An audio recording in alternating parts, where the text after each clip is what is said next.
Okay. 106. Lori, I thought we would start by you giving us an update of where we are, and then we want to talk with Alan. Had some questions and kind of recircling back to the SWOT analysis, and so. Absolutely. Good afternoon, everybody. We repeated some of the slides, and I'll share this. Deal take over at some point, but we repeated some of the slides because we had new members, and we did send this out to the whole board. We did get some comments back of people who appreciated the lean material. It's a simple pictorial of how this works. So the one chart that we sent you showing the different contracting relationships, how all this comes out, and Dee will take us through a little more of that, the money. The last thing in the packet is a draft. That very colorful, I was having a moment. Very colorful dashboard.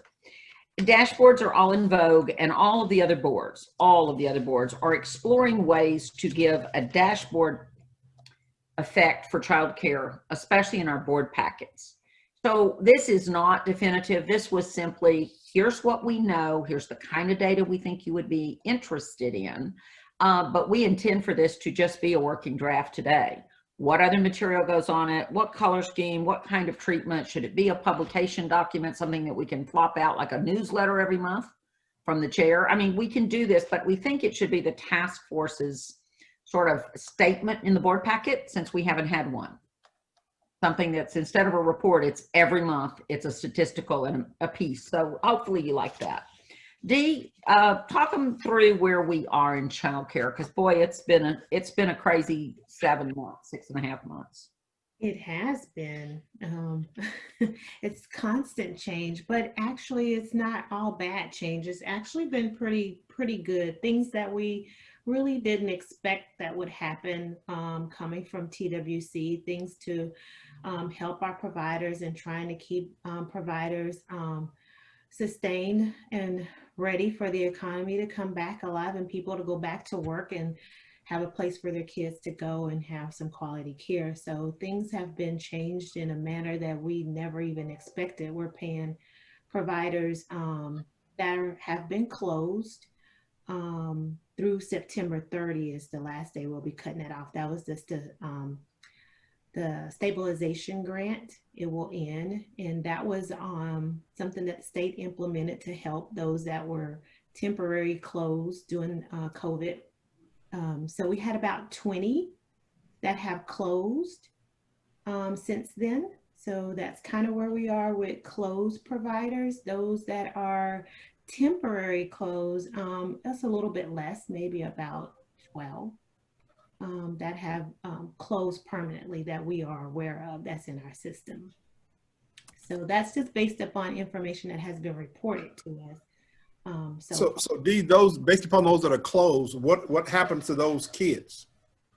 Well, those kids can be, if they are in our programs, they can be reassigned, relocated to other providers. Parents can contact us and they'll be reassigned.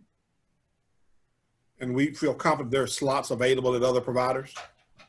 As of right now, we have not had any issues with being notified that there's not enough slots.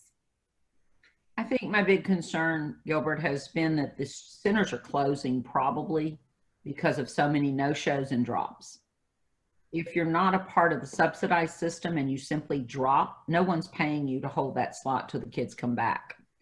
So some of these centers, and I've gotten this from Childcare Group and from Early Matters, some of the centers who were not part of the subsidy program have fared very poorly through this. They should have been part of the subsidy program because the state paid for vacant slots. If you had a referral March 13, if your kid was enrolled, whether you show up or not, we paid for those slots, Dee, to the end of May? Oh no, we're still paying right now. Okay. And then they came up with this other mechanism, which was a sustainability grant. So they've done everything they can to throw money at the problem to preserve the network of providers so we'd have something to come back to. And I just want to draw your attention to that draft dashboard. It's a little hard.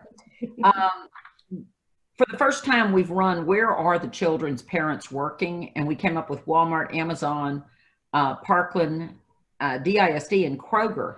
But the parents are between there's not more than 50 working at any one of these, not less than 50, and not more than 250 working for any one of these. I was thinking we'd see a more pocket, if you would, of where are the employees that are depending on childcare, but it's quite diverse. It's spread all over Dallas County. But I thought that was a beginning to say, where do people work? And the fact that we show 8,992 parents are working because we're keeping 16,000 kids in care.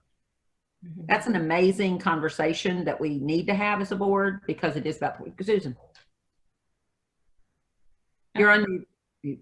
Oh, do I have to do something? No, I'm sorry. Please, my apologies, guys. There you go. Okay, so the 16,000 in care, is that inclusive of children that are not currently attending? Yes. So we don't, so you know, how many of those are actually kids that are showing up, or do we know that? We know based upon those that are reporting in the frontline tool. And I could get that number, but yes, each week we're reporting to the state based upon providers reporting information to a system. Right. Yeah, mainly I'm just wondering, of that 16,000, how many after September 30th are going to still be in the system? You know, is it half or a third, or, you know, what? Yeah. That's something we can look at based upon the data that's being entered into that one system. Yeah. Because we're not reporting attendance. Right. They don't have to report that to us, but we're asking them statewide. We're asking providers to report it to the frontline database that has been created for the state. Just quick question, and like before, just thanks thanks as always, but like especially the last 6 months. I mean, what a crazy bout of whitewater rafting you've been doing with childcare. Just so I like in its most simple form, like if it weren't a COVID year, and what's the compliance threshold? So we're trying to serve at least blank number of kids with the dollars that we have. What would the answer to that be? This year, the answer was 16,000 that we had. Well, it was a little bit over 16,000. I want to say it's 16,400 something. That was our normal performance. It actually changed we were set at 15 at October. It was 15,209 in October, and it increased in February, right before COVID, to 16,427. And then now it has not changed for us just yet. As a matter of fact, TWC is having a call right now about performance for October 1. So we will know what that is for October 1. They are projecting it's 13,000. 400 and something. Yeah, a little bit over 13,000, which we have some attrition occurring right now. We're coming down. This performance is based on the actual report from TWC for July 2020. We should be receiving August, hopefully today, because it is the 25th, hopefully by today or Monday, and we'll know where we are better. But I mean, we're seeing the trend already coming down by real numbers. And then my follow-up to that is, so that's 16,000 or whatever that number ends up, being and normalizing it. That's kind of like a universal goal for like the entire region we serve, that much every year. And a day. So it could be serving a whole lot more, but it's the daily figure, right? It is. And I mean, but it's the overall region, and I know how hard that is just in itself, given how high those thresholds have been getting set. But then have we ever, as a board or internally, set sub goals based off of sub regions within Dallas? I mean, have we ever broken Dallas County up into other geographic locations and set, specific goals there? No, dear, and we're not going to do that for the politics of the moment. When you start slicing and dicing, remember we have 4 major cities that sign off on our agreement. They could all start demanding that we account for their money by Irving, Mesquite, Grand Prairie, Garland. Then you could get into city council in Dallas wanting to see exactly how many slots each of the 14 districts get. So no, we have never carved this county up for anything because, frankly, the city of Dallas drinks more than everybody else, right? Let's just go. Yeah. Right. But even within the city of Dallas, we've never said, hey, we love, we think that based off of the need or our goals in the southern sector that this would be either the childcare need or setting some kind of goals in that area. And it's just a fact base. It's not, not that we should or shouldn't have. I just making sure we've never done that in the past. Not set goals. Now you can analyze it by where most of the seats are for sure, but Right. never, not to in my memory, Lori, and it's not going to be as long as yours. We've never had goals. Also, guys, it's income means tested. So it is unlikely that it isn't exactly where you think the slots are going. Yeah. Mismatch is the availability of quality care in, let's say, Pleasant Grove versus need in Pleasant Grove. So those are the kinds of maps we've drawn to talk about where to instill more quality dollars or where to go to correct deficiencies. That's been a mapping conversation. Yeah, correct. And I think that's kind of where I'm going. We can talk about it more, but lots of decisions follow a cascading. So, if in a perfect world, we think there's a blank number of need in a particular region, but the barrier is the number of quality seats in that region. And then we have a decision on where quality dollars go and how we allocate, very limited resources.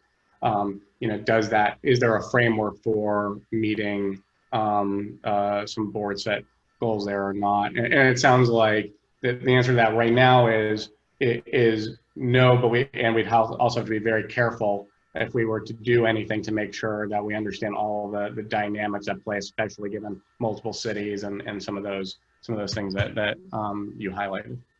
There's a problem for me that the state is pushing us too hard. I say that they push us to be the pack mule of the state because we are so cost efficient. And it is so obvious on the paperwork that they're discussing right now in Austin that it's a good thing I'm not available for the call because I may raise hell in a way I shouldn't. We're doing this at such a low cost because our survey of costs, Susan, came back to hurt us. The new survey is worse than the other 2 areas of the region. And so we're struggling. They want us to do more and more and more and more. And we can't. So that's one of the reasons I kind of cut off negotiation and said childcare group needs more information about the goals and the expectations before I can sign a contract with them. Because it looks like they need more staffing than we have money to accommodate based on the state's map. Why does Dallas have to do 13,000 kids? Why?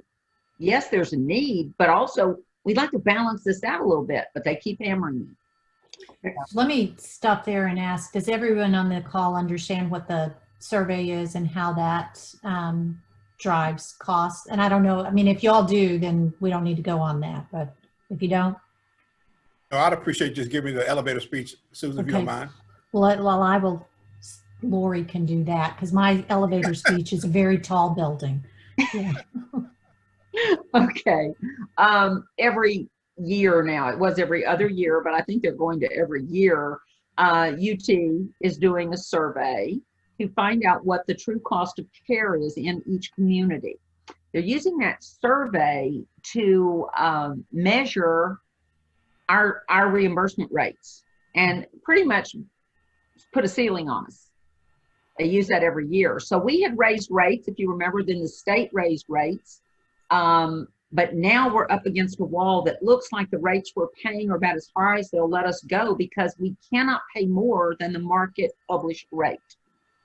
But in Tarrant County, they're paying goo gobs more for, and go to Frisco, go to Plain, you know what I mean? If you go to the region, you're getting a mix. When you stay in Dallas County, you're getting low cost, and it's not fair to our train. It's not fair to our centers, but I can't ask our parents to pay market rates. They're not Right. making money to pay market rate. Yeah. So the Sorry. bulk of the centers are in Dallas County, but they also are serving a population that is paying as much as they can. And so they will not raise their rates because the parents couldn't afford that. So that undermines I mean, that's my terminology, but it undercuts what the actual true cost of care is, because it's oversampling disproportionately where people are paying what providers are charging what the market can bear for their market. And we find, Gilbert, sadly, when we set this parent copay and the rate, a lot of times the provider will just let the copay go, Right. because they know the parent can't pay that extra money. It's a sad situation. Yeah. So the providers have been in good shape during this time because they are being paid what we expected they would be paid throughout. Dee, is that fair? They didn't have to eat any costs during this. No, not from people, the kids that were enrolled. They may have lost the private pay, which is probably a good portion of their income, depending on what their ratio is, or who they're serving. Now, what we're into at a statewide discussion, and this is among the executive directors, why are people not returning to work? And that's probably the workforce question of the day. I've heard in North Central the theory that, well, it's because we paid them too much in unemployment pandemic benefit. Well, sorry, 600 has been gone since July, 300 has been gone since the 1st of this month. Maybe they're still making a little bit, but 26 weeks is all you get. And then you get a 13 additional weeks for real need. And the state has not resumed job search. We got a heads up today that it's an October discussion now with the governor's policies. So we're hosting a job event today and yesterday, 5,000 bona fide jobs, real income. 1,300 people by about 11 today have even come in and registered. The statement I've heard statewide is people don't want to work. And I've countered with people are afraid of COVID. And people have children at home who are being educated at home. Where are you going to put your child? And mothers with a small infant, they don't want to risk it. If the child is under 2, they're not putting them back in daycare for now, childcare. They're not. They're keeping them home as much as they can because they're working from home. So I think we've got to do our best to give that full picture from Dallas. And I wish we could do survey work. I don't want to assume, but I also don't want to assume the worst, that people just don't want to work. I don't think that's the key. I think there are too many impediments. Lori, can you unmute Ellen? She's asking. I think she wants to. I'm sorry, guys. As I say, I'm figuring this out. I think the best thing, guys, is once you unmute, Don't mute yourself again. Okay. Yeah. Thank you. Thank you. I wanted to ask, has COVID impacted any of the centers that are needing to close? What's been the impact during this time on the number of locations that are available? Oh, well, on availability, I'm not sure, but I do know that if they have a case or have been exposed, they are allowed to close to clean. And if they go beyond 2 weeks, they're asking us individually for permission, but we have to submit that to the state. And the state makes the call if they can stay closed longer, and we will pay for those for the children that are enrolled. So Okay. it's one. Rhonda is telling me it's 1 to 2 weeks, 1 to 2, 1 day 1 to 2 weeks. But if they Okay. go beyond that, they do ask for, they let us know. Okay. Thank you. Mhm. don't mute again. I won't. Ken's the only member that's not back in, but I think he's okay. I keep trying to unmute, but I think he's on another call. There is the fine detail.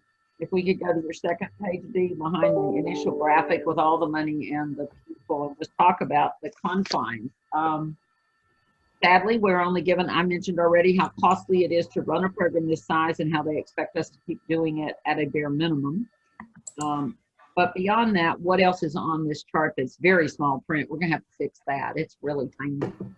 Yes, it's tiny because we've added the external child care projects on there, which are all care, well, with the exception of North Texas Cares, this has all been presented in the board meetings.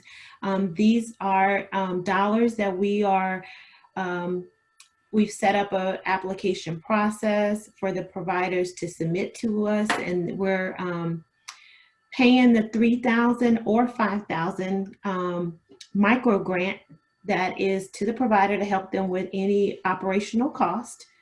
It's a one-time thing with this, with the city of Irving, the Dallas County, and city of Dallas will be starting soon. We have not initiated that one just yet.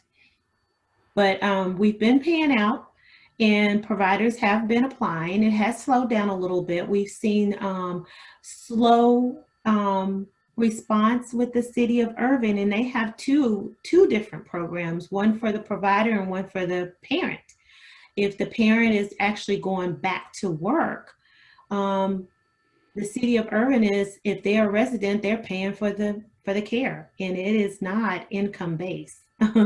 So any individual that is going back to work that is outside the home, they can apply for 3 months of care through the City of Irving project. So that the other one that City of Irving is doing is $5,000 micro grant to the provider. And each of the City of Irving and City of Dallas have done their own outreach in addition to what we're doing, what Childcare Group is doing with the pool of applicants that we have, or providers that we have, informing them. So this has been a good addition to all the other stuff that we have been doing with TWC that has allowed us to do with our regular money, but this was CARES Act dollars as well as North Texas Cares dollars was helping us offset some of the providers that didn't meet the qualifications of the other programs. So that is what's added to the list.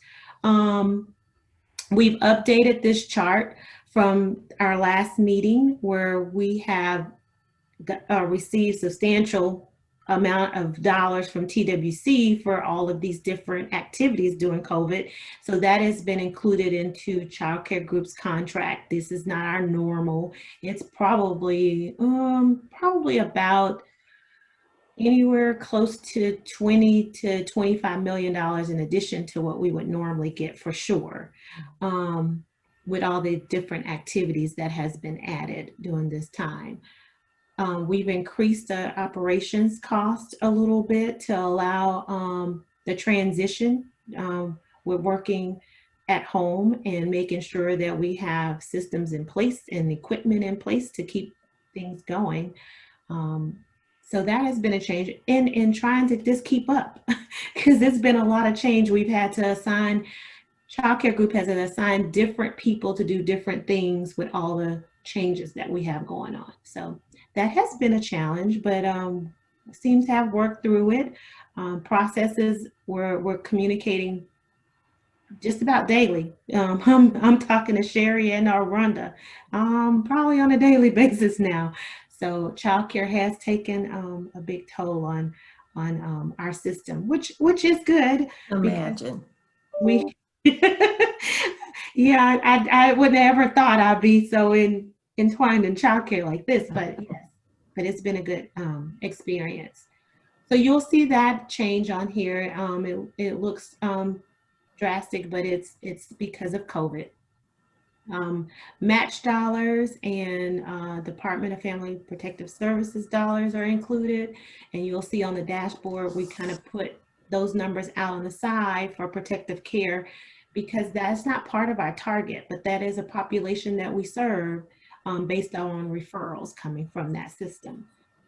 So those dollars are included in there as well. Have protective care referrals gone up at all during COVID, or have they been about stable? I think they've been about stable. That's not a lot of children served there.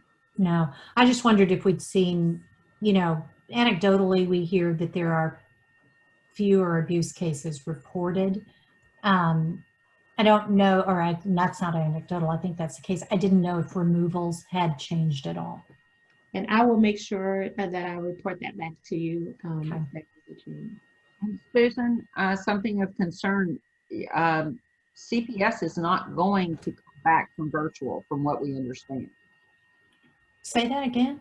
They may not come back from a virtual workforce. Oh, yeah. This is proved to Who be is that, Lori? the CPS. Child Protective Oh. Services Unit. You May said not. they will not come back to virtual. They will go virtual. They will stay virtual They will stay virtual. So they will not Oh. be in person. Okay. because so Okay. much of their work is in field visits. Yeah. But I don't think the field visits were very robust during this 6 months. Otherwise, but who would report it? The kids are not in school. Yeah. There's a lot here that's uncomfortable, believe me. From my standpoint, I worry what is going on without our usual check-in point to feed children and to observe children for whether or not they're being properly cared for. Mhm. Tough times, guys. I can't imagine poor families and kids who feel isolated. Yeah, there's a lot of, my wife's a professional counselor, so there's a lot of this telecounseling going on, and it's just not the same. I mean, it's really not the same as meeting face to face with the family and looking at body language and, because you really can't tell what's going on off the screen, that somebody's directing someone to say anything, or you just don't know. Right.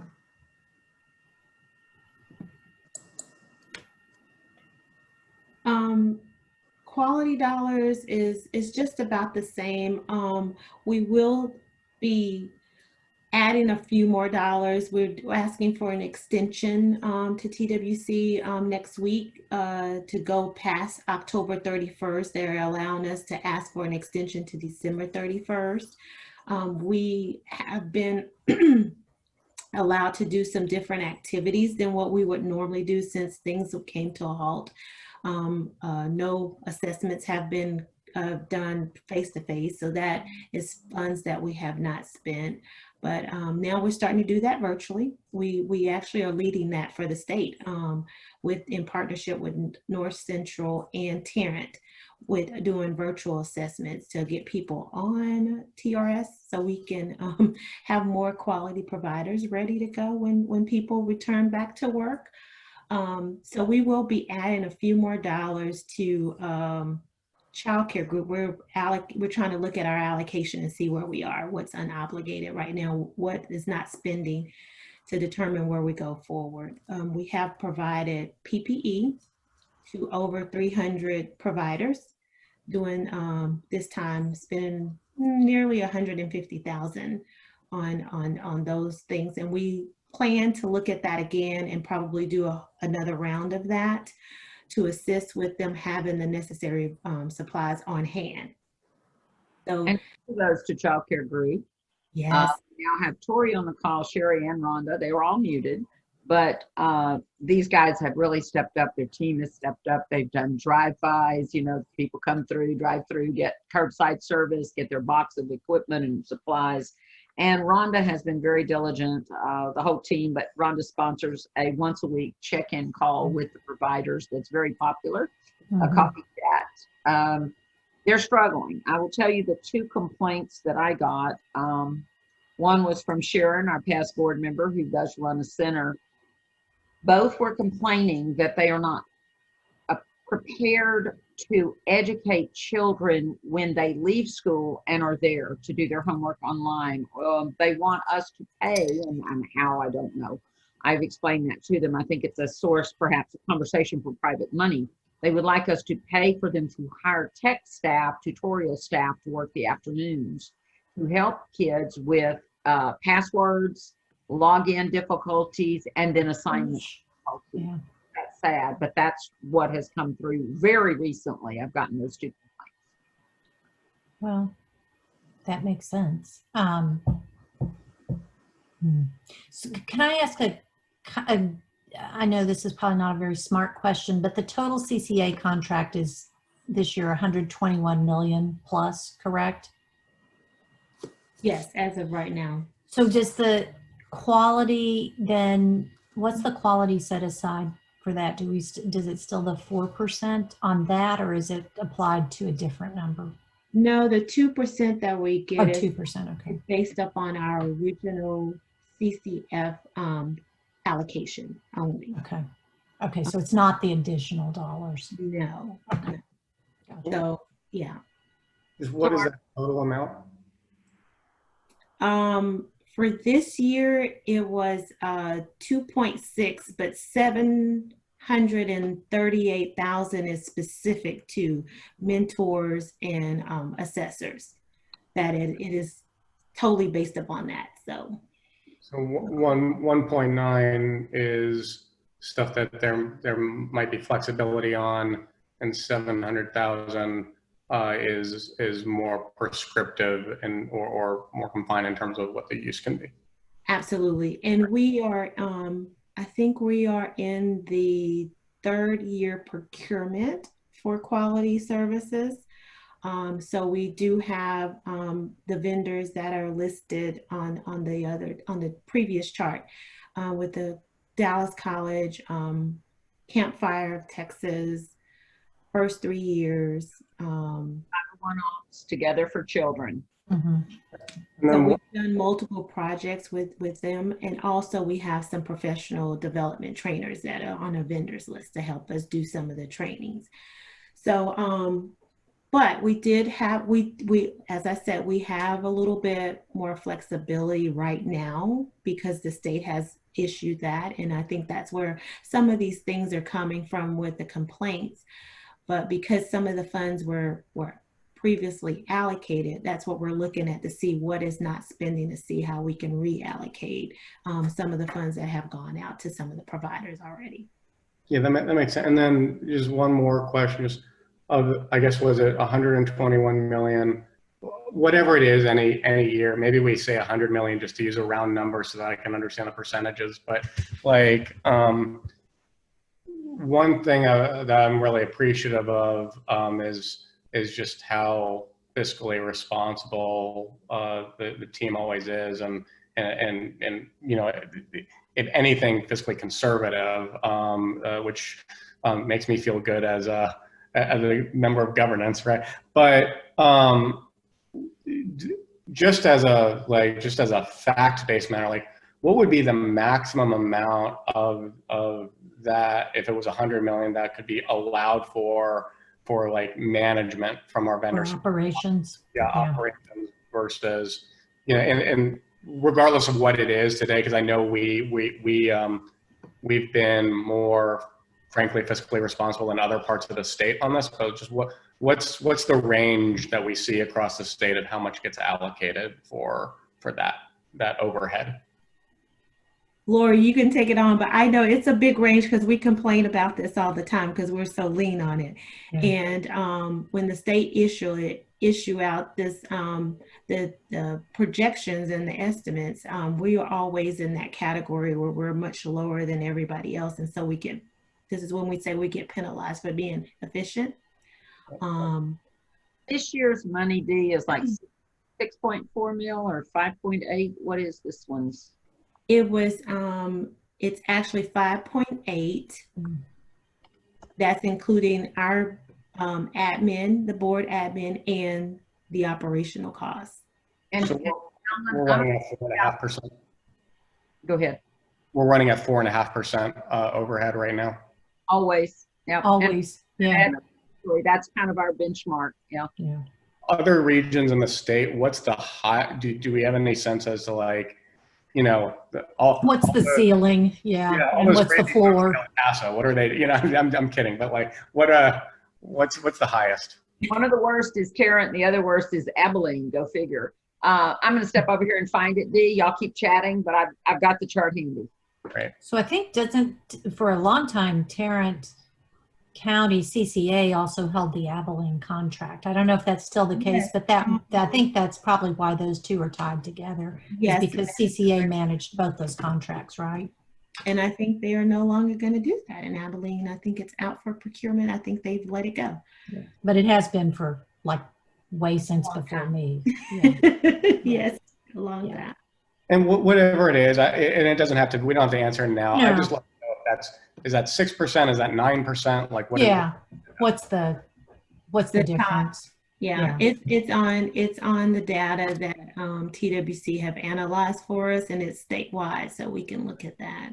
Thanks so much. So Susan, what's kind of the solution here that we're trying to solve for? Is it being able to get more kids? Is it quality? Is it reallocating dollars? What's our end game here? What are we trying to get? I think our end game, thank you, great question, Gilbert. So, you know, for this committee, one, I think the first order of business was for our board to have a clear understanding of what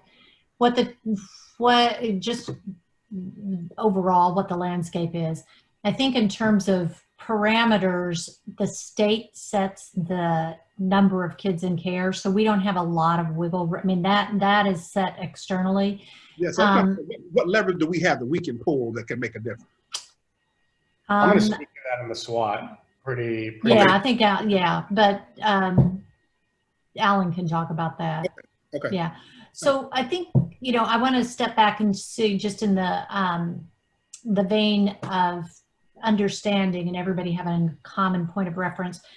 Does everyone, board members on this call, do you understand what the quality dollars are and how that's determined, how the percent and what they are to be used for? Is that a common? I'm not sure I'm clear on the percentage. Okay, and how that gets figured? Yeah. So can you talk about that, Dee? I can. So across the state, TWC allocates 2% of the child care development fund. And it's that particular grant that allows, they do it off the top. It's 2% off the top. And in that fund, we are allowed to pay for operation and board admin cost as well. We don't get to do that from our local match dollars anymore. That's strictly separate. We do get a little bit off of the Department of Family Protective Services money, like 5% off of that. That's based upon the number of kids served. So yeah, the 2% comes just strictly off one funding source, which is the child Federal care dollars, yeah. And and I think at the federal level, and correct me if I'm wrong, there is a required 4% set aside to those dollars, and the state takes some of that money off before it goes to the workforce boards to help pay for childcare licensing. Is that still the case? Maybe Rhonda or Sherry, I don't know if they probably can't speak, but I think that there is the 4% set aside, but the state utilizes some of that money for quality activities, which childcare licensing is one. And I don't know the wrong. percentage, but they do set aside money to do quality as well. Right.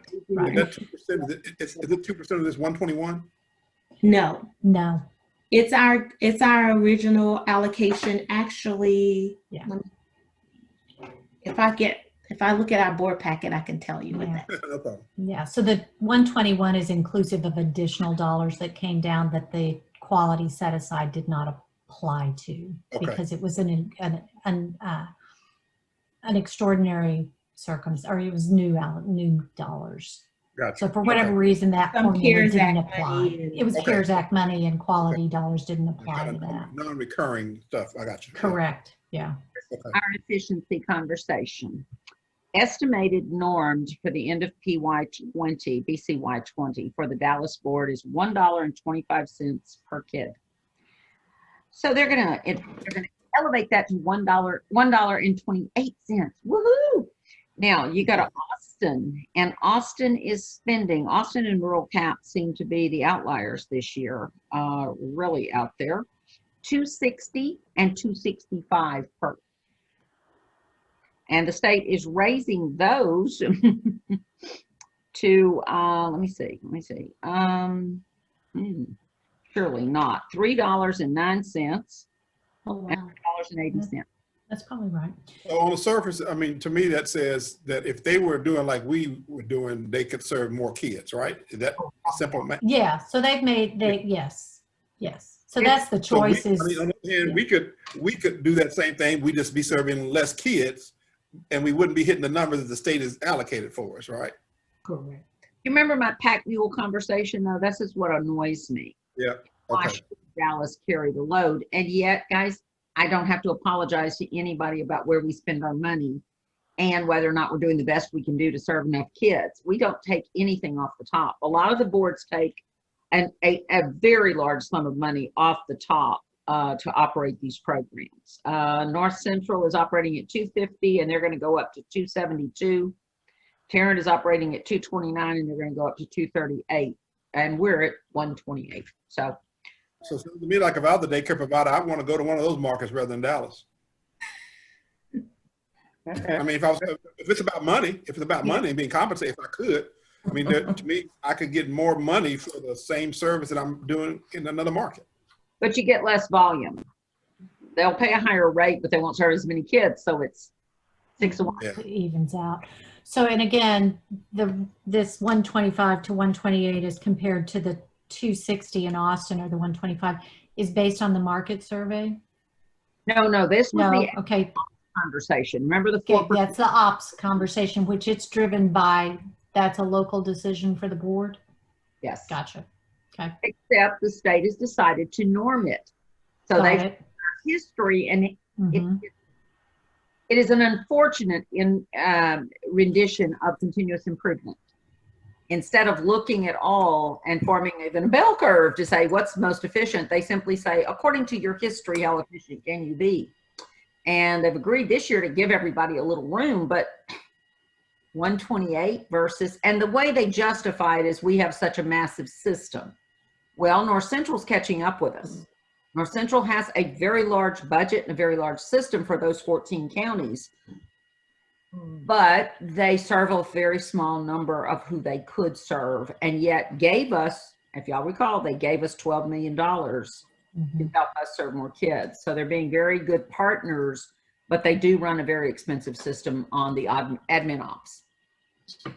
I'd love to like just quickly circle back to the point Gilbert was making and just talk about that for a minute, because I think, Gilbert, I think you were honing in on something really, really essential. And I just kind of start by also like, we should just acknowledge that everyone in the entire, whether it's the childcare operator, whether it's our team at Workforce Solutions, whether it's childcare group, everybody is working in an undercapitalized environment, right? Everyone is stretching dollars and being asked to do more than they're actually being paid to do. So really difficult, but I think that tension, the tensions you're pointing out are kind of at the core of like our decision points ultimately, right? Is it more important to try to serve 18,000 kids, or is there a way that we serve 16,000 kids, but a big portion of the 16,000 kids have a higher quality experience? Is it, more important to try to give a little bit of a break to the small business owner and stabilize the industry, or is it more important to kind of stretch that and put pressure on the state to try it out? There's all of these different pieces, and I think that there's compliance, right, which is where we have no, where Control. Yeah. it's a great job. If we have to serve this many kids, we have to do it. But then we've got an opportunity, I think, to set some board driven, if it's a choice between quality and numbers, what is our philosophy on that? And that's there's not a right or wrong answer, but I think that's where the discussion point can occur. Yeah, when off the surface, when you say we could handle more kids, but if we do that, so right now we've got a level of kids that are getting quality at X. If we do more kids, those kids' quality will go up, but then there's another group of kids that now are 0. And to me, something is better than 0. But I mean, I understand it's a balancing act. It really is. Mm-hmm. And don't forget, there's also this conversation, and I'm going to draw it, Susan, to your new favorite project, Aspire and Thrive. If the people of Dallas cannot afford the care, we cannot raise the rate, even if it is in the quality argument. That's where this market survey is killing us. So the market survey is dictating that the people of Dallas will not pay more than that. It's sort of like a commodities conversation. How much would we pay for a mom and pop shop to serve lunch? Well, you can't charge more just because they charge more in Austin than what somebody in that neighborhood in Dallas would be willing to pay. So boy, that's a tough one, but it takes us back to the core conversation, Susan, that we've been having since March. If people in Dallas don't make $50,000 a year to support a family, they can't afford the basic things in this community, like childcare for their children and quality food on the table and paying utilities and connectivity costs. This thing is very wrapped. And I don't want to segregate it too much. It is a workforce conversation. Yeah. So if, 20%, let's say, or 24% of people of childbearing age, so 24 to 35-year-olds roughly, are making, only that many are making a living wage, which is only $50,000 a year, then you're right, then that's what the market's going to bear. And so, yeah, so you couldn't raise rates, but going back to Alan's point, where do we make some, where do we make a focus in terms of, do we say we have got to double down on some quality for, and that would inherently limit the number or decrease the number of kids served, but the kids served would get a higher quality? Or do we say, put all the money into more slots? I mean, I know that that's simplifying what you said, Alan, but that's kind of the seminal question, right? I think that's right. I think those are some of the tension points and where the discussion can take place. That would be my opinion. I also just want to point out one other wrinkle in this, because I think Lori is 100% right. To say, look, we're the workforce board, and this is a workforce conversation. I think it's also important to say that while we're in the state of Texas and we've got to meet Texas compliance, and Texas has decided to take these federal child care funding streams and organize it through our workforce commission because of the clear tie to workforce, that these at a federal level, some of these funding streams are not just workforce funding streams, but they're focused and centered on children. And so that's really where a lot of the tension comes in. The priority of this is coming through a workforce board versus the intent of the federal funding stream, which has a lot to do with the development of kids as well. And we're tasked with balancing that, of course, knowing we have to meet the compliance standards of workforce. So I guess it goes back kind of the question. So if we, like today, if we say, okay, we're going to increase quality, and if we did that, we take dollars away to increase quality, that means there'd be fewer kids in care. What happens to those kids? Gilbert, let me start with the facts, though. The state will not let us move the money. Legislatively, they have determined that the 2% is all we can spend. Okay. They took that off the table. Okay. And to Alan's point, yes and no, Alan. The problem I have with childcare is most of the rules we are following are purely federal rules. The fact that it runs through the workforce system makes very little difference. I think we run it more efficiently than Health and Human Services. Yeah. And that's probably to their credit. But would it be any different running Texas through a different entity? No, sir. We're basically having to adopt anything HHS sends us, and we are having to say that is where we live. Dee, am I off on that one? No. That is correct. I mean, the 2% is set aside just to help us get more quality. And they're pushing us toward Texas Rising Star as the quality, right? So we know that there are some areas that don't have any quality providers. So yes, we should be probably making an extra effort to enhance the services in those areas if there is a need for care there. Take Irving, for example. We noticed that from the last meeting. We saw it clearly. It's kind of a desert area. It's very few quality providers there. But then we also see that there is not a real high demand for care either. It's something happening in Irving. We're experiencing with the 2 projects that we have.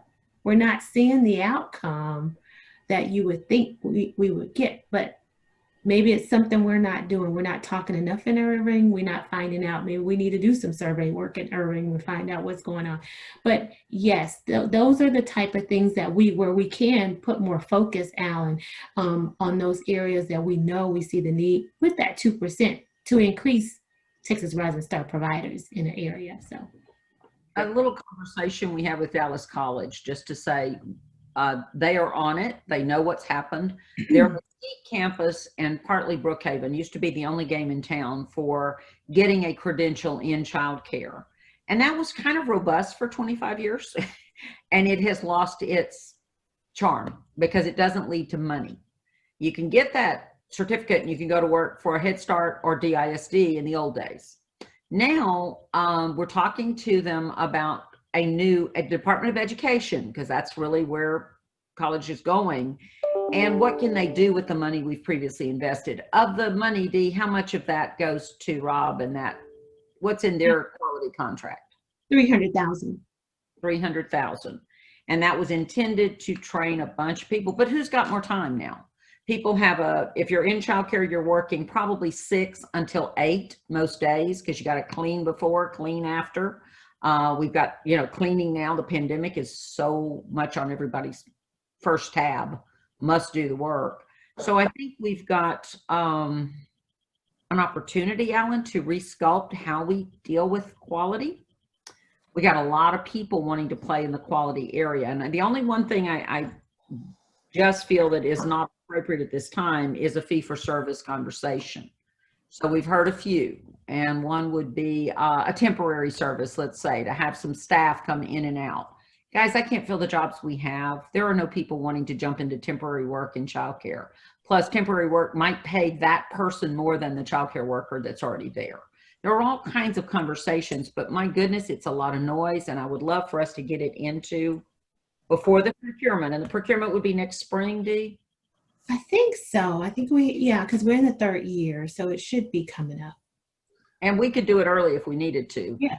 Alan, if we craft a design that leads to 4-star providers, that's the only thing with the state. That is the one TWC creation, is the Texas Rising Star.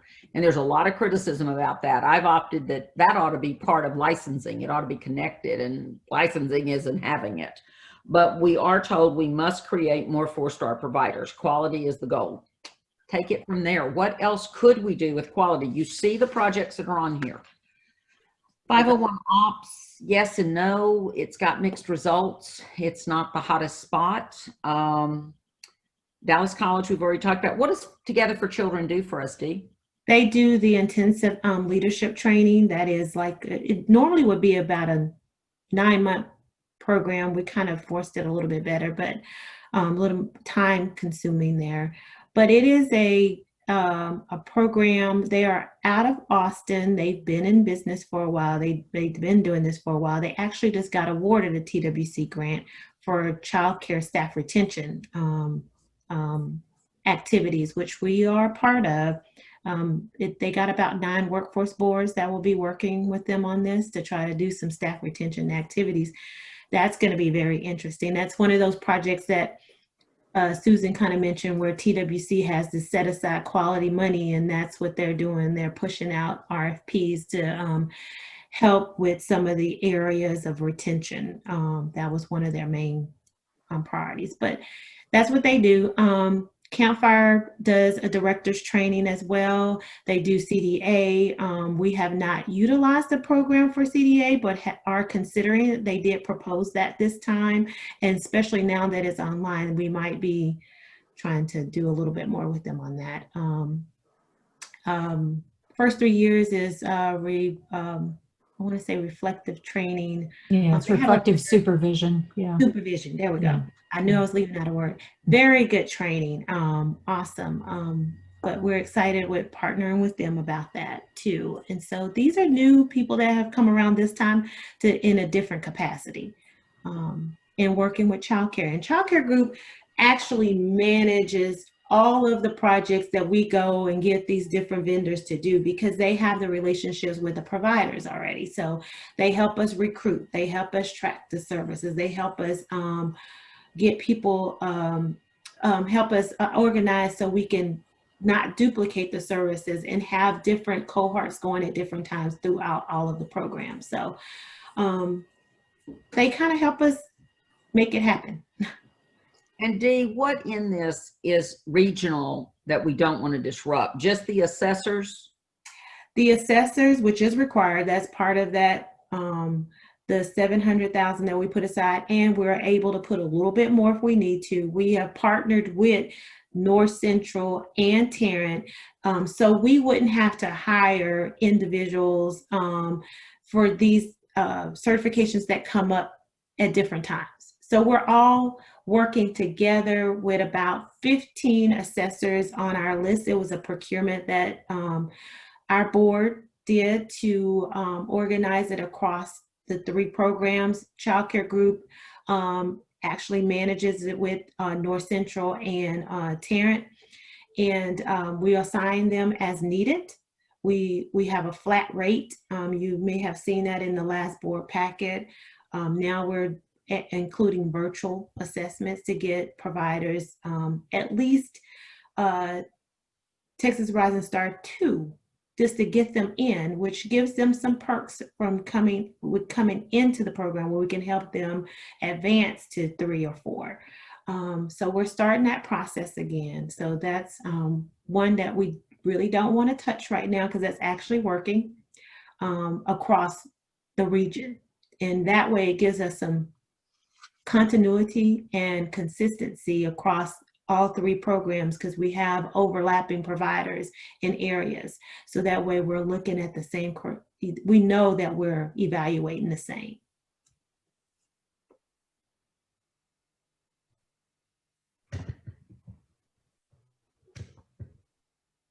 So you said reprocuring quality next spring programs, correct? Yes. Yeah, that's the time frame. Let me ask a hypothetical question. If you decided we want to put all our money into, and I'm not suggesting this is what we do, but I'm just asking, can you, all of it into assessors and driving toward Texas Rising Stars, or Texas TRS, could you do that and have not a procurement for other training providers?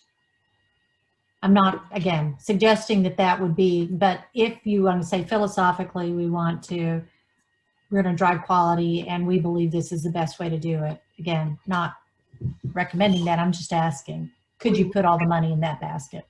The short answer is yes. Yes. Okay. But procurement would have to be crafted in such a way that you Yeah. didn't leave the door open to competition that didn't follow that script. Gotcha. That's why this formulating a plan around quality money is very critical now. If you want to make it hallmark, then we procure along those guidelines and we don't open it up as a cattle call.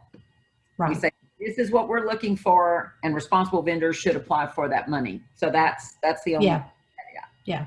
So you couldn't pick who you were going to give the money to, but you could pick you could say, this is what we are looking for, or this is what we're asking. And designed our quality money to follow this path. Gotcha. And I would need a vote of the board. Okay. Ken, if you need to come in, I have asked you to unmute just to make sure you could speak, but let me know, wave at me or something. There you are. Thank you, sir. And Stephanie Knight has joined us. Dr. Knight. Hey, Stephanie. Glad you're here. Sorry, I'm late. That's okay. Thank Welcome you. back to campus today, right? We've been here since June, so Yeah, this is Oh, just the first faculty meeting. So any other questions around this? And then I want to make sure that we turn the agenda over to, or turn to Alan to talk about SWOT analysis. Any other questions about quality, procurement, any of the other things there? Will you explain one time, Dee, because this is something that we talk about, and I'll ask first. Does everyone understand how local match works? Does anyone understand local match for quality dollars? Especially local match in a time of pandemic. So Okay. Dee, will you explain that? Because it's something that comes up at board meetings, and I think that having a common context is helpful. So very quickly. Yes. So local match, the state requires us to certify or get public entities to certify expenditures that are spent on early childhood activities. And we can also take donations, but there is a caveat with donations. You cannot revert the money back to those individuals that donate that money. And it is provided in a check, unlike the certified funds. So we usually go after majority of public entities are ISDs, universities, colleges, and it is a struggle every year. It gets harder and harder every year, but we've managed to partner with Irvin ISD, Dallas ISD,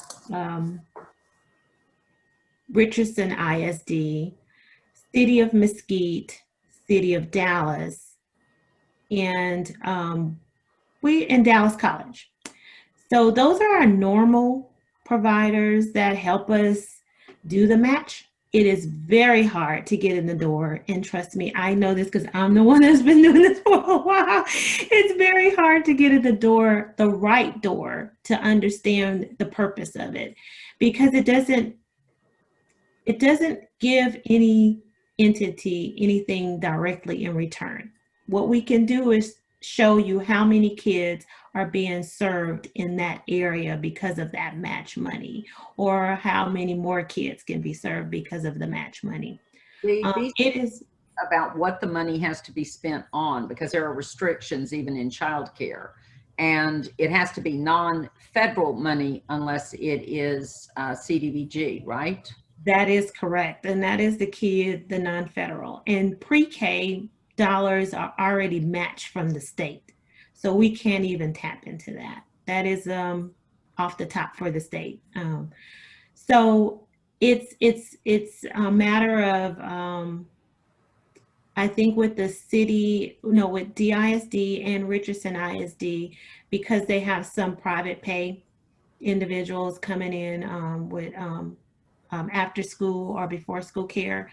That's the dollars that we kind of recoup from them. And it's just certifying that they have received those dollars, and it has been for early childhood, whether it's operational or direct care.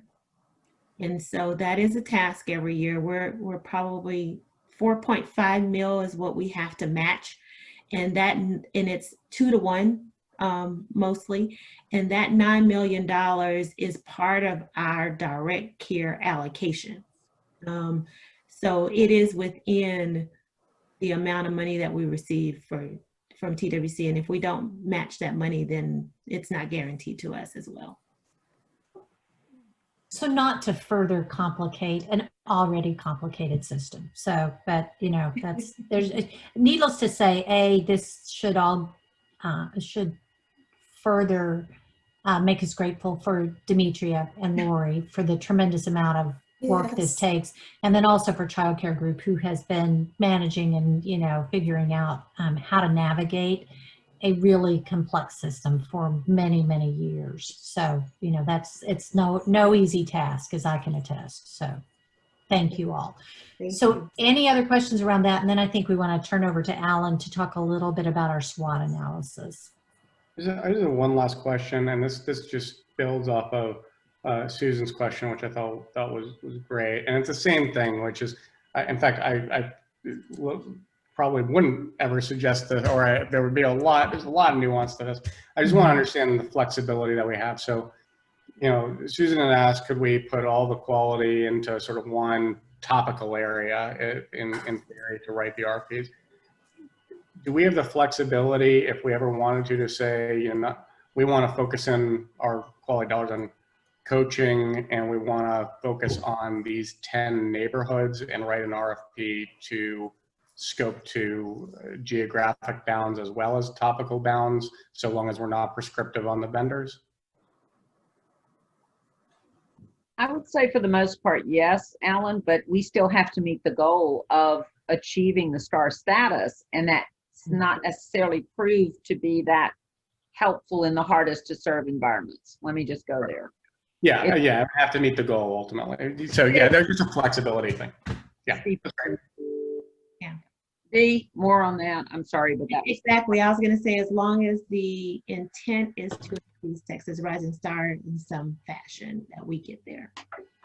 Great. Alan? Sure. So I guess we'll go to SWOT, and I'll try to keep it super high level and just sort of basics on some stuff that directionally, like if we ever want to zoom into any one area, obviously we could probably do SWOTs as granularly as we wanted to. I'm not going to bore everyone with that. So we'll just go one by one. So just broadly speaking, kind of the strengths that certainly I see in spaces. First and foremost, we've got great experience across the staff here at Workforce Solutions, great experience at Childcare Group. So that includes Lori and Demetria having incredible lines of communication and trust built up with Reagan Miller and the state agency leads, which is really critical in keeping us in compliance. And what I think we've already learned through this conversation is an incredibly complex system. And so that institutional knowledge is tremendous. So I think we should have a lot of confidence that we'll continue to remain in good standing as far as compliance is concerned, so long as we continue to heed the recommendations of staff, and that between Lori's team and Child Care Group leading the way, that the trains will continue to run smoothly, even in a rough year like this year. I mean, if there's ever a pressure test, this year has been it. So, and then the last thing is kind of as was highlighted before, incredibly strong fiscal management. If we were to look at kind of outliers, Dallas would be an outlier in fiscal management in the right direction. So we're in very good standing. Weaknesses, so I view most weaknesses as opportunities. So I'm going to just list as the weaknesses area, just some things that the landscape creates barriers for. And the number one weakness is that the bulk of the dollars that come through for childcare have very little flexibility associated with them. So to Gilbert's point, we don't have that many decision points on the vast majority of the $121 million. And so I think that understanding, that's sort of a weakness overall. The other weakness that I'll say structurally is to reach kind of our aspirations, our collective aspirations as a region with regard to childcare support or workforce goals. It will require more resources than just those controlled by the Workforce Board and by Workforce Solutions and Childcare Group, right? We have a whole ecosystem, a lot of resources that come through other public agencies, that come through philanthropy, that come through businesses, other sources, and we only have control of one portion of that and one portion of the decision authority. So again, that's structurally a kind of a weakness for whatever strategies we might determine we want to go forward, is that we've got to collaborate. So then opportunities, I'd say one is that, and probably the biggest one is that as a board, it looks like the staff is already moving towards this, but we don't have as deep of a collective understanding of all of the dynamics or even what our decision points are, right? Just by virtue of this conversation. If we're asking the question, what are our decision points and specifically tied to what goals, then that's an opportunity for us to clarify that as a board, so that when these decision points come up, we know that it's fitting into a framework. And so that's the second thing, which is there are some places where we do have flexibility, namely that $1.9 million in quality dollars, but maybe some other areas as well. And there's lots of, there's more good things that can be done with that than there are dollars. So there's an opportunity to create a strategic framework or the right types of dashboards so that we can have conversations about what are our priorities or what choices could we make given all of the things that we might do with that. And so I think that's a huge opportunity to maximize impact. Last thing I'll highlight, and again, the team and the staff is already moving towards this, the creation of some dashboards to help that would be terrific. And the dashboard that's already being created provides some fact base in terms of the number of kids being served, but specifically dashboards related to our decision points as a board and what the decisions, what success looks like tied to the decisions that we're making, so that year to year, we're able to make the best decisions overall would be great.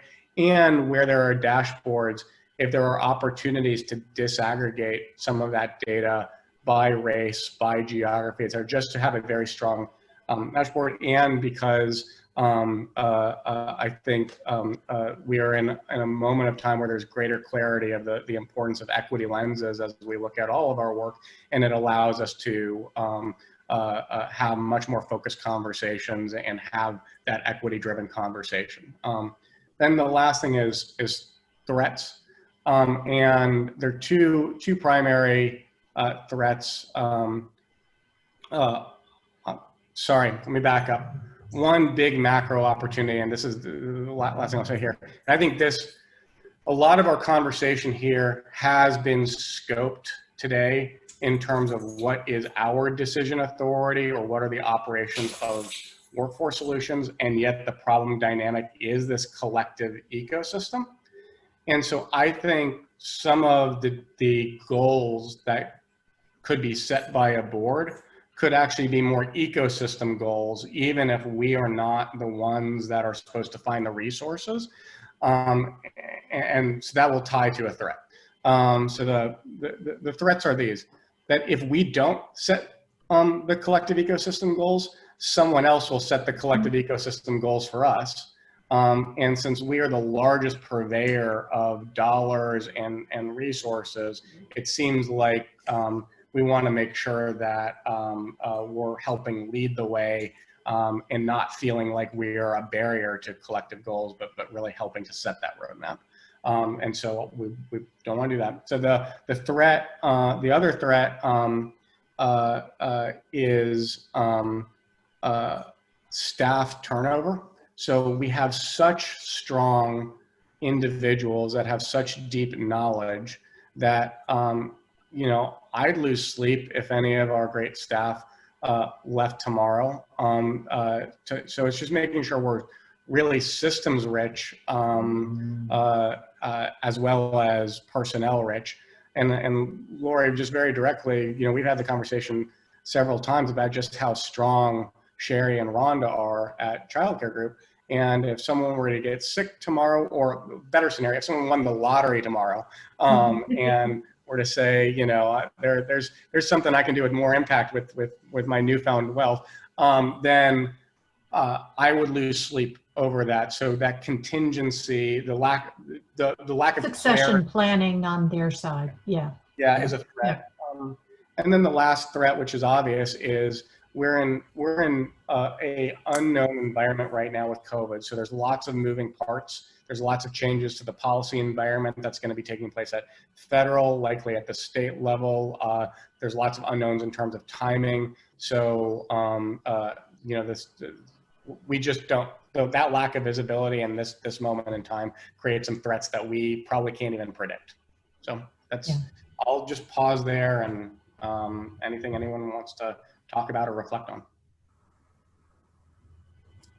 Well, it is a challenge indeed. I mean, when you talk about, as I was just trying to note here, if we build a strategy, we determine what goals we have that we have any control over, and are they measurable, and we set timelines. But a lot of this is dependent on what do we think the chances are that any of these formulas change today. I mean, these have been in place for, I assume, a very long time.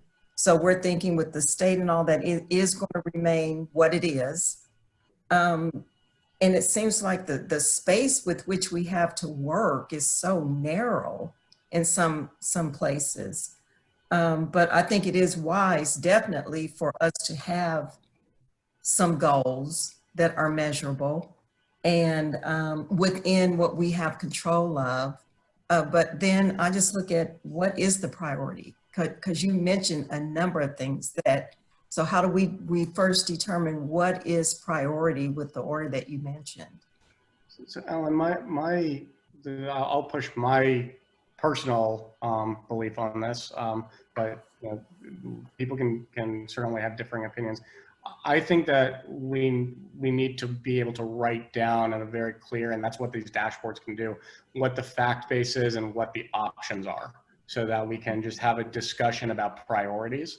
You know, the other two things you said that I'll just touch on, I do think there's a pretty strong chance that in the next number of years, and I don't think we know when, that the geometry of the problem is going to change pretty dramatically. I think the national conversation about childcare has picked up in a way that it just wasn't there 10 years ago. And these dollars flow through federal funding sources. So, you know, I could very easily see a federal bill coming into play in the next 4 years that could change the dynamics. Well, and do we have the systems in place to adjust that? And finally, simply to say that if we are able to create these types of dashboards and understand those priorities and trade-offs, it also allows this board and the staff to make recommendations to other stakeholders in Dallas. So, you know, Foundation XYZ, you know, we see that there's a clear need in this part of town. Our dollars are going to this other area, but here are, you know, 3 or 4 opportunities that we can see on our dashboard that are needed, but that are outside of our scope of work. That would be helpful. So we'd have a greater influence on where they would react and, okay, I mean, that's good. And part of that, Ellen, is driven by this being a workforce board and making it a conversation about what's good for the economy and the future of Dallas. So I think we come from a position with less skin in the game in terms of we're not the education arm, we're not in childcare per se, but we are looking at which businesses are thriving and depending on their available workforce by virtue of childcare availability. So I do think it gives us a place where our conversation might break through the noise. We did get movement, and I'm gonna say it was 5 years ago, February. I'm gonna go there.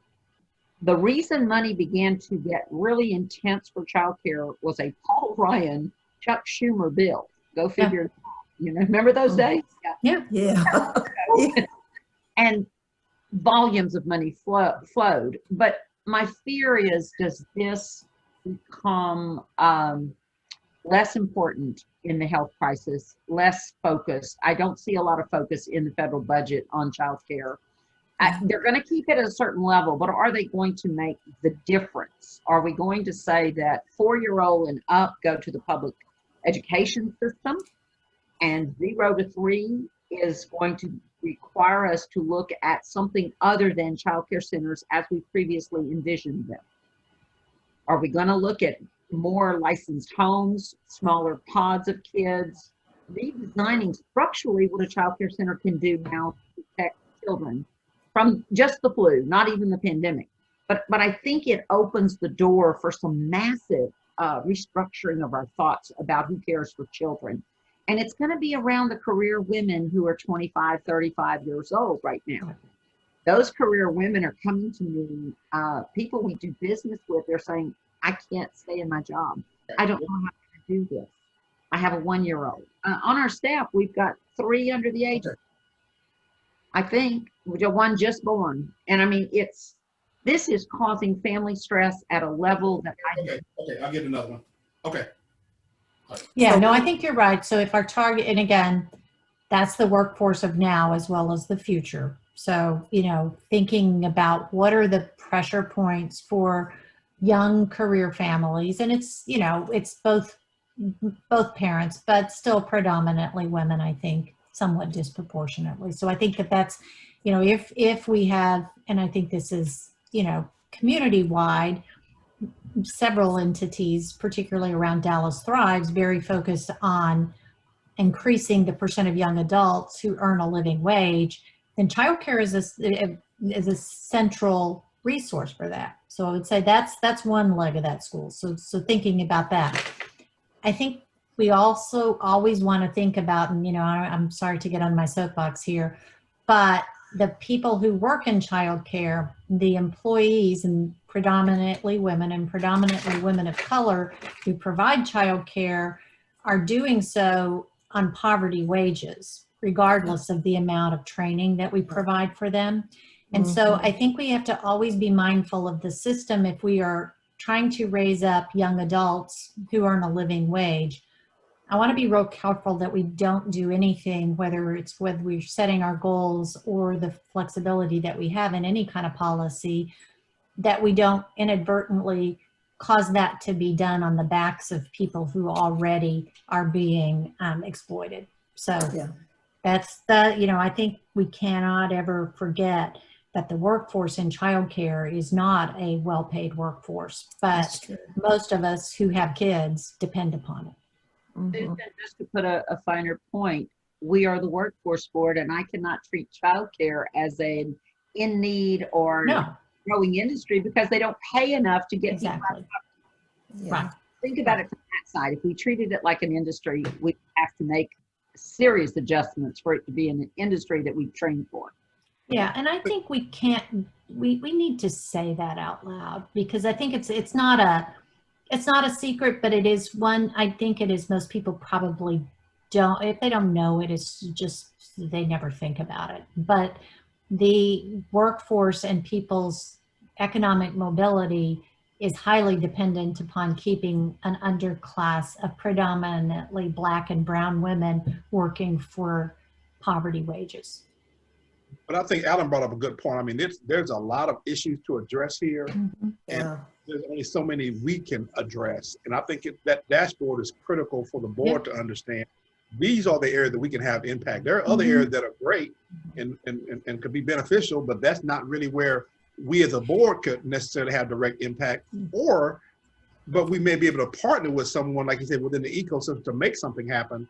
So I think, to me, that dashboard is critically important to say, here's what we can control. Here's what Here are we other can areas, here's control what and we the- can't. Yeah. Yeah. So I think you're right, Gilbert. Stepping back, and to Alan's point, one, we need to understand what we can and can't do, which, to tell you the truth, there's a lot more can'ts than cans, but there's some things we can do. But as we look at the overall landscape, because of the resources that are entrusted to this board and to, TWC in general, even if we don't have a lot of local flexibility, we have a lot of influence in terms of what we lift up and say, this is how things are, and perhaps these are how things ought to be in terms of looking forward. And, here's what we can do as an entity, but as a community, we would lift up these goals. If I don't want to put words in your mouth, Alan, but that's one of the things I wrote, I highlighted here in my notes that you said, I thought. And if you said, if we don't set goals, someone else will. Well, It's the yeah. threat, right? And I wholeheartedly agree. And I think the Gilbert, your point, and Susan, your point, play beautifully together.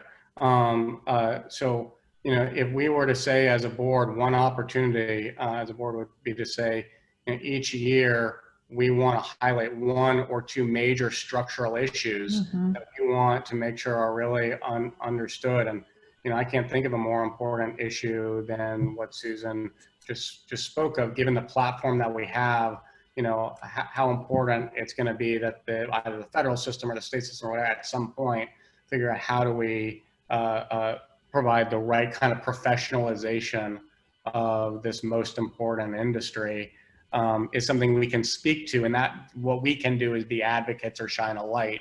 Then there are other things from a dollars and sort of the more technocratic standpoint that we can do that should be on a dashboard. Is that what you were getting at, Susan? Is that? It just sounds so much smarter when you say it, Alan. Isn't that what they call mansplaining? I'm teasing you. I'm just saying it so that I make sure I'm tracking with you. You are. We're still taping people. Okay. It's okay. Stephanie, welcome. I'm so glad to have you on here. But this surely resonates with what you do at SMU, the education of people to help in educating our children. Do you have any words here about what happens on this child care area? I'm listening with great interest to this. This, when I was at Penn State, was a statewide issue in Pennsylvania, and I'm not sure how much traction we got, but I think the question that I'd like to ask is, we have control in one area, and evidently there are others who have control in other areas that intersect with us.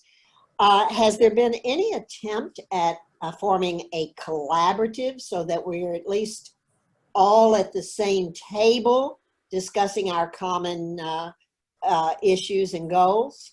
Or is that a naive question in this political climate? It's a great question, and the governor has his council, and I will say it is a diverse council. The chair comes out of San Antonio. He is forced to listen. The women who advocate on behalf of child care, it's a mighty crowd, and they will be heard. Locally, we have many rooms because everybody won't fit in a room, or in my situation with this board, I can't really be in an advocacy room where legislation is discussed because I'm on the public dollar.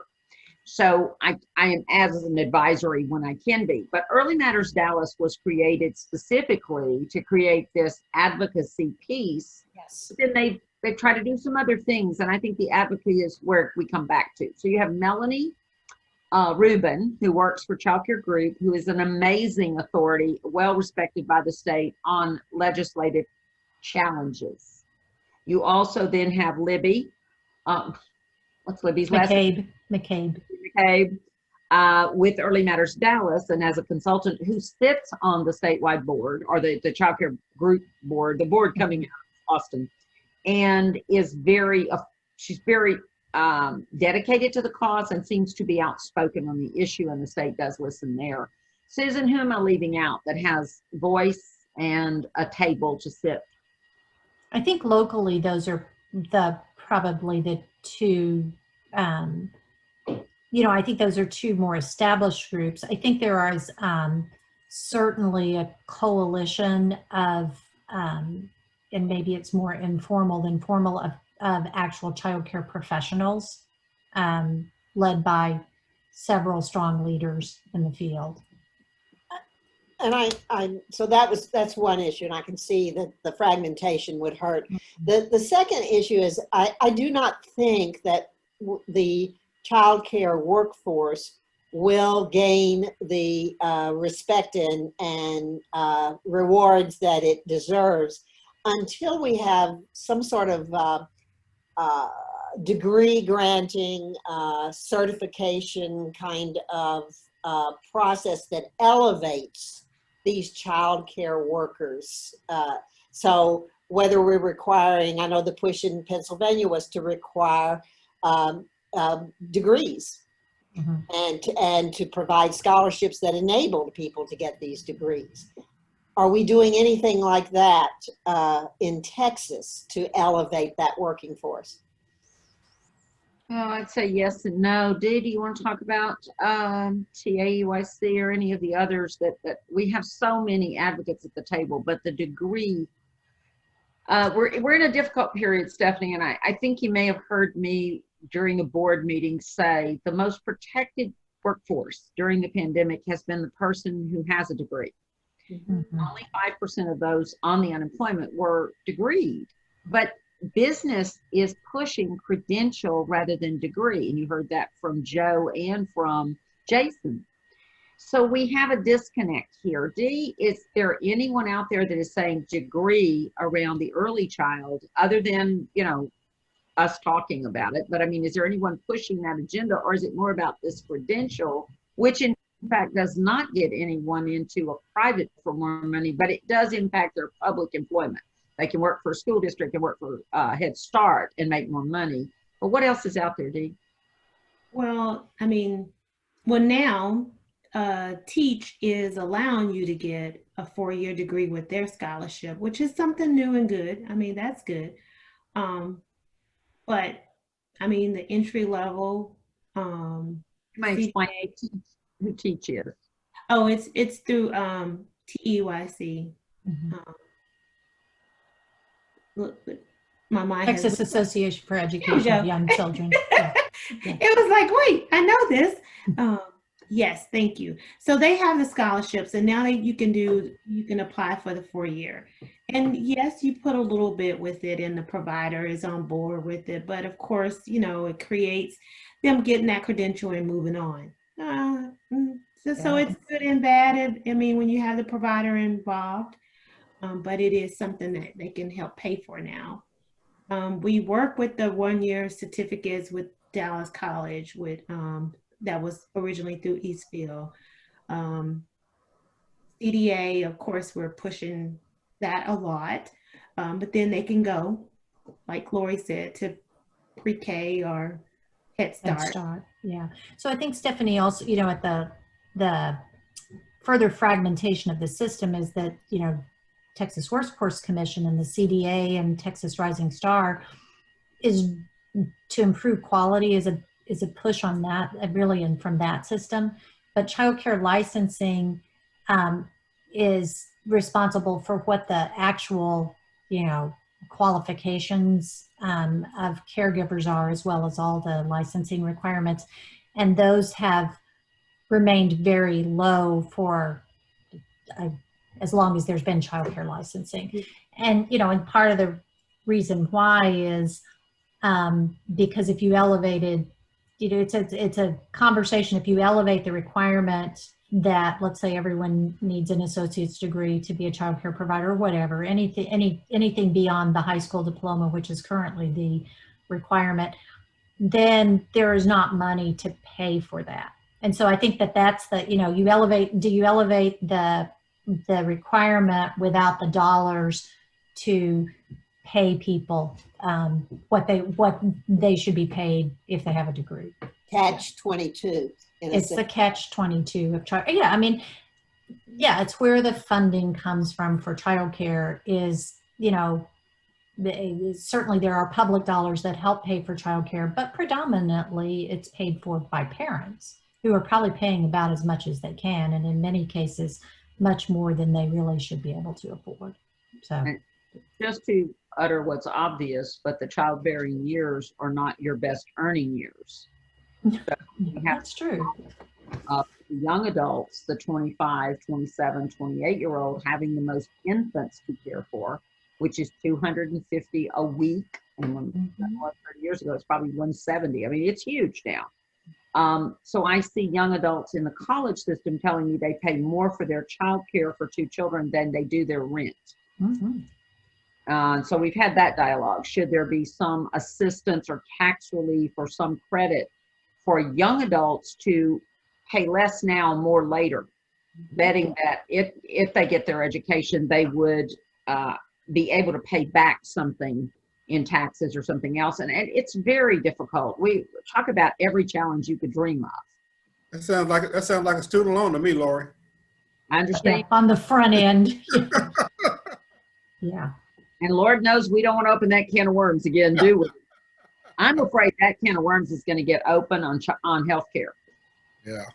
I'm very afraid that, you know, we've had people that are college debt poor, and I'm afraid we're going to have healthcare poor next to pay for pre-existing. It's coming like a freight train. And if people withdraw from the workforce, and this is our fear, when I see 5,000 jobs being offered, we are part of that for few days and we don't get at least 5,000 people in Dallas to come and look at those jobs, you have to wonder if people feel defeated by the things they can't control, Alan, the things that they can't overcome, right? They can't earn more money without an education. They can't pay for an education. And basically, they don't want to get out here and get sick because they don't have any health care. At some point, it breaks the system and we can't keep the workforce functioning. And that is our first call to action, is keeping the workforce the workforce. Hey, So, Lori or Susan. go ahead, Ken. Sorry. Yes, sorry to interrupt. And No, unfortunately, you didn't. I've been conflicted here with a couple of significant issues we're grappling with right now. But being a novice, relatively recent appointee to this board, and using Stephanie's term of naivete, and there's a lot of it in here. Oh, my first observation, Susan, is that was not mansplaining, that was Alan-splaining. Well, there you are. I don't know if that makes it better or worse, Ken. Yeah, not many men can do what Alan does in terms of articulating a situation or challenge. So in any event, my observation, and this is at a very, very high level, but since being appointed to this board, I've really been struggling with how I can make a difference. And I just feel like I come to these board meetings and I'm rubber stamping things. I'm listening to the experts, which are right here on this call, Lori and Dee, and I get it, but I just see very little opportunity to make a difference. So I did have an opportunity to sit down with Alan one day, and we talked about this. And what really concerns me is that when we're talking about, and I look at the budget with eagle eyes, like I'm sure everybody else does, but we're talking about 2/3 of this significant budget is focused on childcare, and it's a lot of dollars. But unfortunately, we just don't have a lot of control over those dollars. And then these measurements that we have to meet. I really liked Alan's comments earlier about this geographic focus potentially. I just think there's a great opportunity there. But if you have to grapple with meeting certain metrics that you're not going to be able to meet if you just focus on those specific geographies, then it kind of defeats the whole purpose of what we're really trying to accomplish. Bottom line is, I really appreciated the SWOT analysis, and I would suggest, Lori, that we have Alan present that to the board, or Susan, I should be presenting this to you. You've been in fact chairing this call. I would suggest that we have Alan present that to the board, because it was informational to me as a novice, and I think others on the call would get similar benefit. Well, Ellen, I would cede to you about that. So Yes, I'm happy to. I think that's a great. We've heard so much Great about that. idea. Speak. What else? I mean, what can he say, right? I mean, yeah. So as an action item, and I'm cognizant that it's almost 3 o'clock and it's also Friday afternoon. So let me wrap up. So I think that is a great recommendation. Thank you, Ken. And Ellen and Lori, let's talk about that for the next board meeting. Yes. I think, to me, a couple of things resonate in terms of recommendations, particularly from the SWOT analysis. One is, to go back to what Gilbert said, is really saying, here's what we can do and what we can't do, because that's really important. Because you could get all excited about all of this and everybody would say, this is great, let's go. And we're like, well, we can only go in here. And so I think as we provide information, it's really clear to provide a framework as to here is where where this board itself actually operates in terms of flexibility. However, broadly, here is an opportunity to take the influence that we have that is well beyond what the flexibility allows us, affords us, and work together to set strategic goals for the landscape that again are, for our entire community, not just for the workforce board. And I think that we have a real opportunity to play in that space, Lori. I think oftentimes I'm always dismayed that people do not look to the workforce board as more of a leader in this space. And so I think that we should absolutely take the opportunity to do that. And so those would be my 2 takeaways from this meeting. I'm good on all of that. I'm hearing possibly 2. I want to be careful, Alan. If you don't want to put the SWOT in writing, you could do a verbal, but I can capture what you gave us here and feed it back to you. And then maybe it's a bullet, sir. I'm happy to put it in writing and work with you and make sure that everything's phrased in a way that, I mean, the one thing I don't want to be getting into is management. So. No, we're fine. We're fine. I was meaning that it's not baked yet, but let me kind of, you send me what you've got. I'll flesh it out. We have terms in the state organization has terms of local flexibility, no local flexibility. Mm-hmm. There's an LF and an NLF. You see it on the things we present. I think I can work with Dee to craft that real easily. What is available to us? I'm not sure how to do it. I want to do it more than you know, Susan, which is to move for a larger eco conversation as opposed to just what we say grace over. So I'm into three pages here of, still give the fly sheet on what it looks like, but then the flexibility, what's really within our purview and what can we do? And then one more on what does the ecosystem need to do to meet the gaps that this board identifies? Because this board's going to identify some gaps, believe me. Yeah. And I think, we could certainly stage that in cadence because we're probably not at a place yet where at first you have to say, what can we do? And then I think that helps drive a bigger ecosystem analysis and gaps. But we got to start with where we are. Got it. All right. Anybody else have any other comments, feedback, questions? I want to say thank you because this has been a very, I want to say eye-opening conversation. I understand childcare, but to have the time to really hear it in this way. Dee, Alan, thank you so much for your patience and walking us through it. Times are changing, have changed, and will continue to do so. And as Ken said, with this being 2/3 of our budget, really having the board understand it. And Lori, there's been a number of new members who have come on over the last months that I think it would be very beneficial if we take the time during a board meeting to have Alan walk through this for us. Happy to do it. We can even set aside, we'll put it on the October agenda, but we could even set aside a block in January to do the strategic, more of that strategic conversation. And Alan, I'm willing to bring in, maybe I can even get Reagan to come visit with us. Yeah, that would be awesome. Oh, that would be great. Yeah. I'm on it. All right. Good. Anybody else? Thank you, Ellen. Thanks, Alan. Thanks, Ken and Gilbert. Stephanie for being here from the board. And Dee, thank you so much for all you do all the time, but for your assistance today. Lori, thanks for your leadership. And I know Rhonda and Sherry and Tori from Childcare Group are here, and we so appreciate the continuing work that you guys do as well. So thank you. Have a great weekend. You got 6 minutes back. So Thank you. Thanks, Have a Susan. good weekend. Thank you, Bye-bye. Susan. Thanks, Alan. bye-bye. Thanks. Bye-bye.